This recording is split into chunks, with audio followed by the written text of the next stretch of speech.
Hi, it's Tiffany from A New Dawn Tarot, and I'm here to do your tarot card reading for Friday the 13th, 2023. We'll be using the Modern Witch Tarot deck. I'm kind of going out of order, but I didn't want to use the Game of Thrones one. So I've done two. I'll do one more and we'll get started.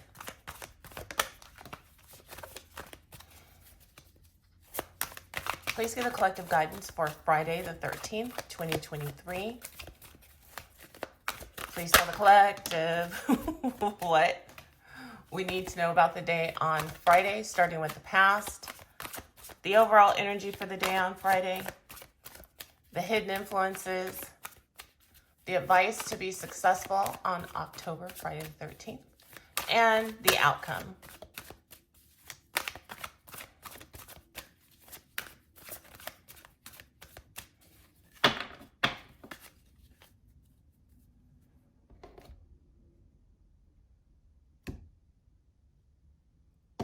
All right, so hopefully this week is going well for everyone. Let's see what Friday holds. The Three of Wands in reverse in the past. If we're gonna have it, let's have it in the past. The overall energy for the day is Death, one of my favorite cards. The hidden influence, the Empress in reverse. The advice, the Queen of Wands in reverse. And the outcome is the Queen of Swords upright. And we have the Eight of Pentacles. Work, work, work. Was that Rihanna song? Work, work, work, work, work. Okay, so in the past, we have the Three of Wands in reverse.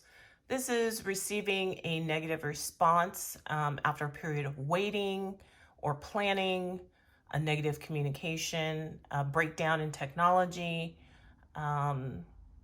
being incommunicado or unable to be reached, playing it safe, not expanding, not getting out of your comfort zone, limiting your potential, a lack of growth or progress, and a lack of support for your plans or your personal passions.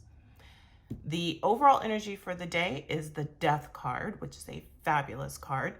This is the Scorpio card, and this is a transformative event or situation, an ending that makes room for something better, letting go of attachments to things, people, situations that no longer serve you, but make room for something new and better. So this is out with the old, in with the new, and this could be a new way of life for you. So embrace change. The hidden influence is the Empress in reverse. This is the mom from Everybody Loves Raymond. Feelings of emptiness, abandonment, unhappiness, or being unfulfilled, being smothered. It's like mother gone wrong. Smothering, clingy, insecure. The Empress in reverse can be unsupportive and non-conducive to creativity, like she stifles creativity. This can mean infertility as well. She is a hypercritical, passive-aggressive complainer. She can also be neglectful, feeling undesirable. And sometimes this can actually mean bad weather if you are taking a trip. In the positive, it could mean self-improvement or improving or beautifying yourself in some way. The advice is the Queen of Wands in reverse. I was going to call this the Amber Heard card, but I think that's mean. So I don't know who I'm going to call it. I have to find like a fictional character. This is someone who can be introverted and has difficulty having it all.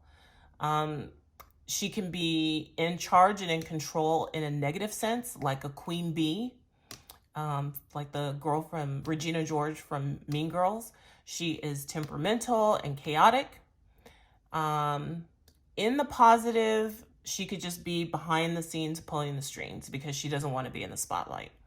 So the advice is don't let your insecurities drive your actions. If you're uncomfortable with the spotlight and everything has to be perfect first, or you're afraid of criticism or failure, it's kind of like, don't let those insecurities drive your actions. And we end with the Queen of Swords as the outcome. This is the Gloria Steinem card. This is the effectual queen. She's independent. She's mentally sharp, articulate, direct, candid, witty, sophisticated, no bull pucky. She is a badass chick, and she does what needs to be done judiciously and efficiently.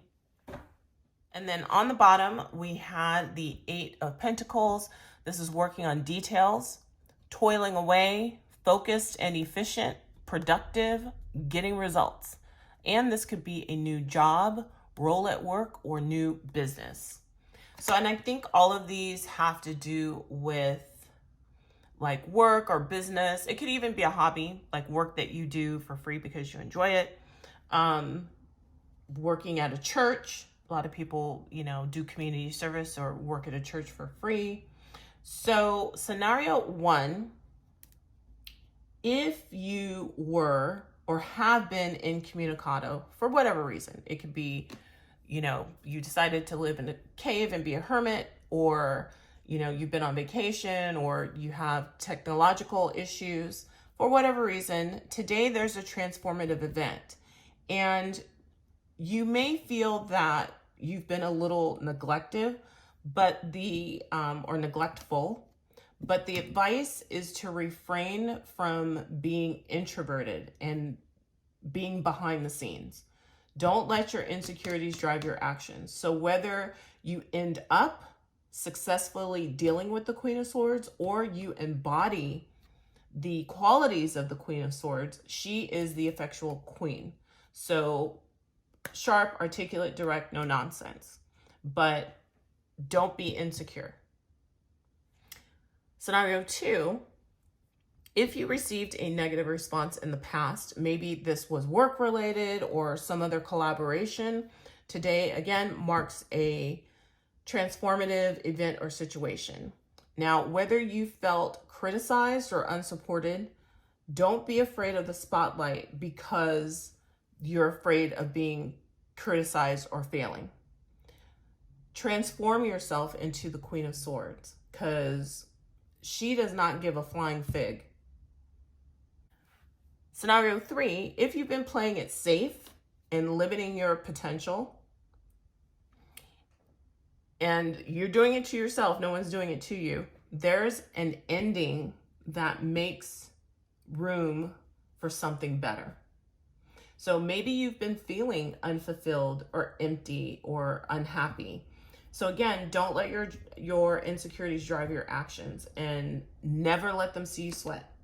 Transform yourself into an independent, sharp, articulate boss. You need to boss up. And it's so interesting. I was thinking the other day, so, you know, after the pandemic, none of us wore makeup, and I work at psychiatric facilities that are licensed under nursing homes. And so we have all of these strict regulations, and wearing masks is like, why wear makeup? So I kind of fell out of the habit, and now I have a different role, but I had to go in, and we have these mock surveys, and I pretend to be a surveyor, and I put on my makeup and flat ironed my hair, and I wore a blouse. And as I'm actually giving someone constructive criticism, she said, you know, before we get started, can I just say, I like this whole look going on. You look fabulous. And I was like, oh my gosh, thank you. And it's like one of those things where you not put on airs or pretend to be something you're not, but it's almost like dress the part. So if you need to boss up and you're like, you know, I'm going to, you know, put on a little makeup today, or, you know, I'm going to wear a suit today, or I'm going to wear, you know, a blouse or heels or whatever it is that makes you feel like a boss. That's what you should do this Friday the 13th. Because there's a lot of insecurity going on with these two cards. So let's pull a Madame Endor card for Friday the 13th for the collective. Please give the collective guidance for Friday the 13th, 2023 with the Madame Endor card that clarifies the tarot card reading for the collective and gives us some knowledge, wisdom, understanding, and insight we can utilize to be successful on Friday for our higher good. Bright new prospects are on the horizon. Serendipity, one of my favorite words. I was traveling in Portugal many years ago, and I always describe, I went to Sintra, Portugal, and I always describe that as a serendipitous day. Okay, so serendipity. This night fairy represents an unexpected yet favorable turn of events. A chance meeting or discovery. As one door closes, another opens. Bright new prospects are on the horizon. Yes! Fabulous! I always say Friday the 13th is a positive day. So that is your reading. I hope you enjoyed it. Don't forget to like the video, share the video, subscribe to my channel, and I will see you for the weekend.